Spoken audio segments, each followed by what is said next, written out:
సాధారణంగా చాలా గ్రామాల్లో సర్పంచులు మహిళలుంటే అక్కడ వాళ్ళ భర్తలదే పెత్తనం ఉంటుంది.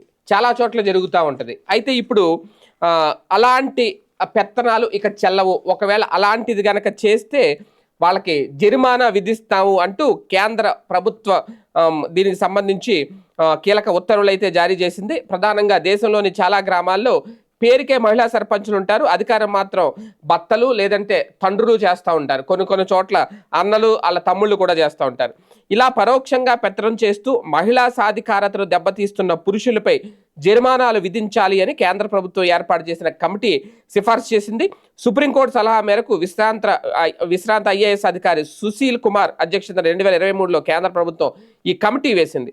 ఇది ఇటీవల పంచాయతీరాజ్ మంత్రిత్వ శాఖకు తన నివేదికను సమర్పించింది. ఇందులో భర్తలు, తండ్రులు, ఇతర పురుష బంధువులు పాత్రను నిరోధించాలి అంటే మహిళలకు వ్యవస్థాగతంగా ప్రభుత్వం అండగా నిలవాలి అనేది దానికి సంబంధించి పలు కీలక సూచనలు కూడా చేసింది. ఎన్నికైన మహిళా ప్రతినిధులతో వాట్సాప్ గ్రూపులు ఏర్పాటు చేయాలి. వాటిని పంచాయతీ బ్లాక్ స్థాయి అధికారులు వాట్సాప్ గ్రూపులతో అనుసంధానించాలి. పాలనలో మహిళలకు ఎదురయ్యే రోజువారీ సమస్యలకు అధికారులు ఎప్పటికప్పుడు పరిష్కారాలు చూపాలి. ఎన్నికైన మహిళా నేతలకు శిక్షణ ఇవ్వాలి.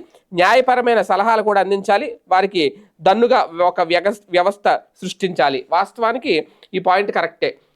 ఎందుకంటే మహిళలకు చాలామంది మహిళా సర్పంచ్ అంటే పెద్దగా ఎవరు లెక్క చేయరు. వాళ్ళ మీద దాడులు చేయడం, వాళ్ళని ఇబ్బందులు పెట్టడం, రకరకాల ఇబ్బందులు ఉంటాయి. అందుకని చాలా చోట్ల వాళ్ళ భర్తలు లేదంటే తండ్రులు, తమ్ముళ్ళు, అన్నలు వాళ్ళు రంగంలో దిగుతారు. కానీ అధికారికంగా పవర్స్ అయితే అక్కడ ఆ మహిళకే ఉంటాయి, ఆ మహిళా సర్పంచ్కే ఉంటాయి.